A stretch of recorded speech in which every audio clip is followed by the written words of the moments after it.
Hello and welcome to Kitco Roundtable with me, Paul Harris. Michael McRae is away, so we've got a free-form podcast this week, and I have great pleasure to introduce Matt Fernley coming back to us from the Battery Metals Review. Hi there, Matt. Hey, Paul. Thanks very much for inviting me back.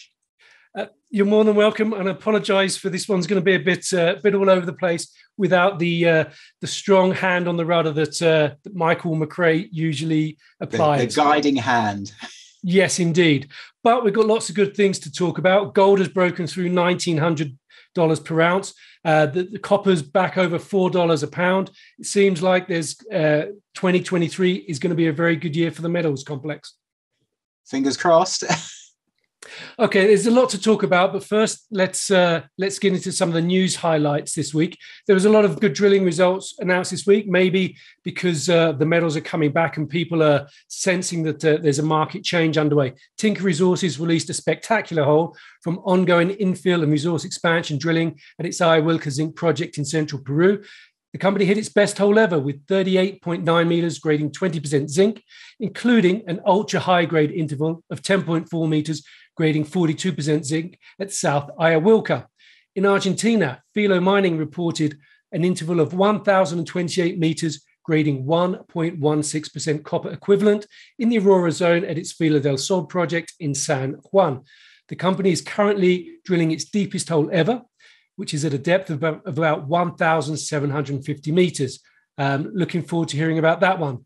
Sticking in South America, New Pacific Metals reported a preliminary economic assessment on its silver project in Potosí in Bolivia, outlining an operation to produce about 12 million ounces a year of silver at an all-in sustaining cost of $10.42 per ounce over a 14-year mine life.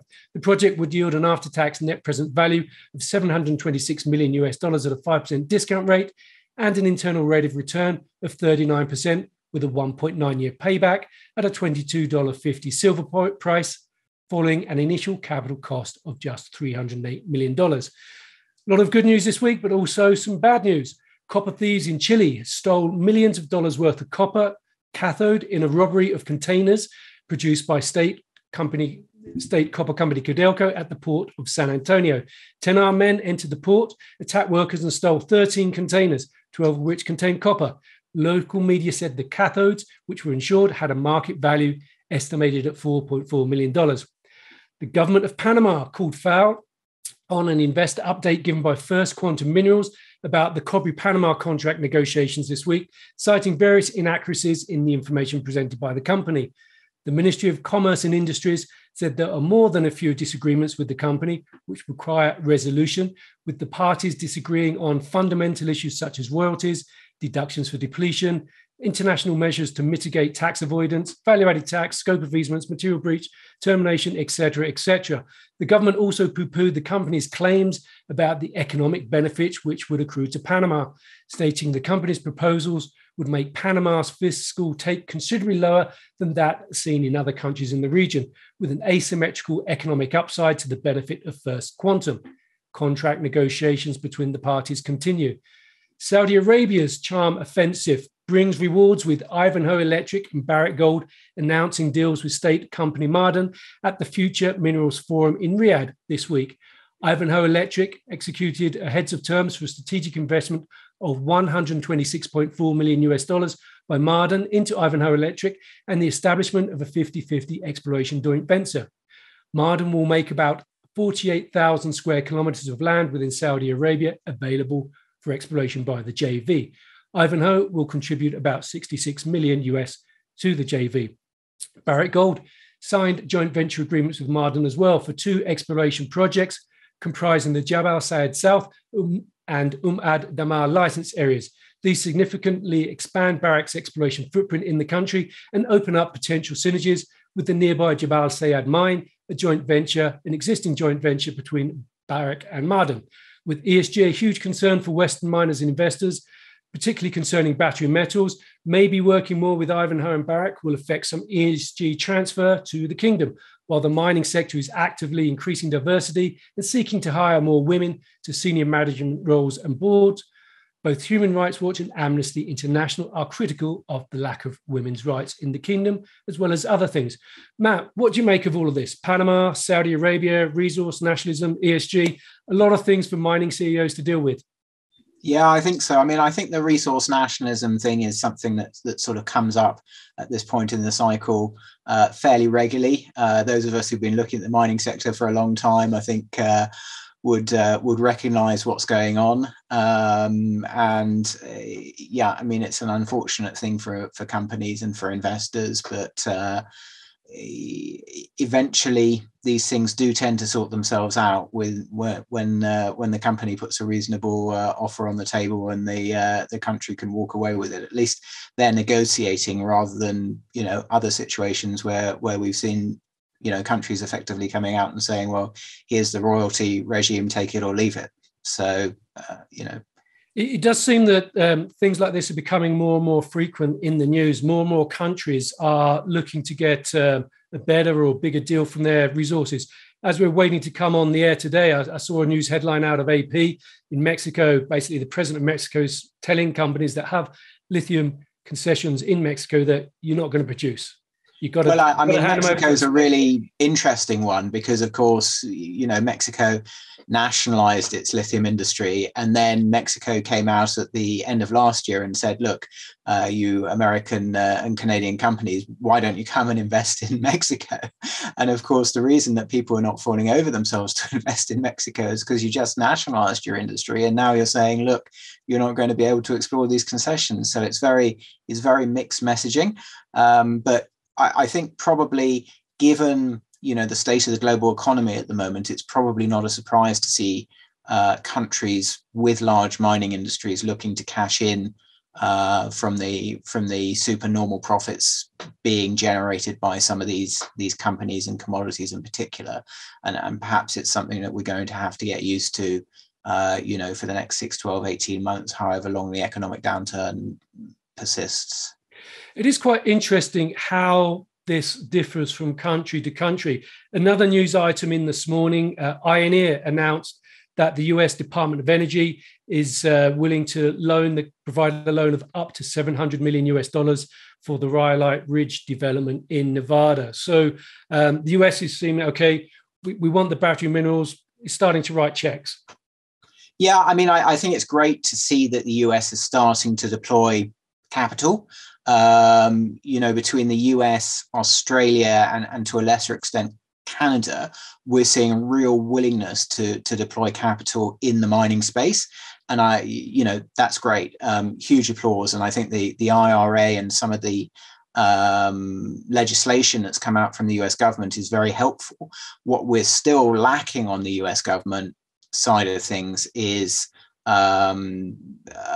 the planning situation. We still need improvement of planning regulations and easing up of planning regulations to make it easier for the mining industry to develop new projects.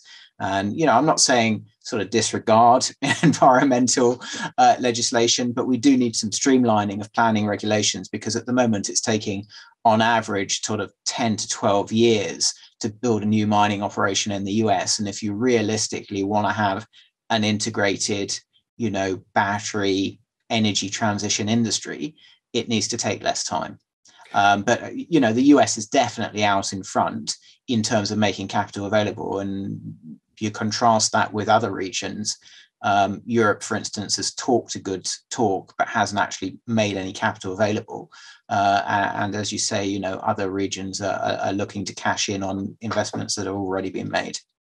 I think you're a little bit optimistic on your 10 years there, Matt. Well, it can be more, obviously. Well, I watched a webinar. I think it was Arizona Sonoran Copper. They were saying the average time to permit to bring a copper mine into production in the US now is about 20 years. Oh God, yeah. I mean, it's. I mean, Europe is bad in terms of planning regulations, but the US, some states are particularly poor, and I think the US has a better chance of getting it right than Europe does. I mean, in the US, obviously, you have the juxtaposition between the federal level, the state level, and the local level, the county level. In Europe, you have the juxtaposition between what the EU wants to do, what the individual countries want to do, and then the potentially the state and the local level as well. So you've got 4 tiers of bureaucrats rather than 3. So I think the US could get it right, but it's going to take a lot of goodwill from all sides. And I think, the other problem that I think the US has to deal with is bad actors. I mean, there was those news reports a couple of months ago about how a number of, shall we say, Asian state entities had been disrupting planning developments in rare earth metals by putting false news stories on and basically generating trouble for new developers. So, that there's other issues at play here, not just local environmental issues, but also state actors looking to disrupt the planning procedures. Well, I want to put another level over that, if I may, in the layer cake. What's the geopolitical aspect of this? Because I think sooner or later there's going to be some fallout, because a lot of these initiatives by the US, by the Biden administration, the critical metals aspect is because of the perceived strategic vulnerability to certain metals and minerals being dominated, their supply and production being dominated by China, maybe Russia to a certain extent. And so sooner or later, is there going to be a geopolitical pushback here? We saw Canada last year ask or tell 3 Chinese companies to divest from some Canadian companies that are involved in lithium and battery metals. Going back a couple of years, there was the brouhaha about Chinese rare earths and China threatening to cut off supplies. If this kind of anti-China rhetoric is ramped up, presumably at some point, it would be fair to assume China may well cut off supplies of rare earths or may well cut off supplies of other critical minerals. And of course, there's also the semiconductor issue about Taiwan, a lot of nervousness about when and if China may try to consume Taiwan. There's a big geopolitical risk here, isn't there? I'm not convinced that the Chinese would come around and cut off supply. Obviously, it is a global industry, and the Chinese, in terms of batteries, in terms of electric vehicles, need those global markets to sell products into. If they cut off rare earth supply, they still control 90% of magnet production. They need those countries to sell the magnets into. So I don't see that happening, but I think there will be some pushback from the Chinese government. We're already seeing a little bit of pushback around the edges. For the time being, obviously we've seen Australia shut up shop for Chinese entities investing at the project level. We've seen these moves by Canada. There's not an awful lot going on, obviously, in the US in terms of investing in raw materials. But if the US, for instance, tried to use its political influence in, say, Argentina, where there are a lot of Chinese companies invested, or something like that, yes, I think then you would see a lot of pushback from China. But for the time being, I think they are complaining at the diplomatic level, but I don't think that you're seeing much beyond that. And I think the other thing about the Canadian moves is they were very much aimed at companies with a Chinese government entity rather than just Chinese companies. So, for instance, Lithium Americas, which has got the joint venture with Ganfeng, it wasn't targeted by the Canadian government. It was really aimed at companies with a Chinese government influence. Well, Lithium Americas was targeted, wasn't it? That was one of the 3. And, no, Lithium Chile. Oh, sorry. Correct. Yeah. Lithium Chile was, I think one of the interesting things there was with Lithium Chile is they don't have any assets in Canada. They're in Chile. Yeah, so, that was an amazing thing to me, because, you're actually targeting a company that doesn't have any domestic assets. I was really surprised that they moved to make that move, because how can you enforce that with a company? Basically the company could just redomicile and carry on as it is. So, well, I think you've also got the aspect of the mining ministry in Chile is going,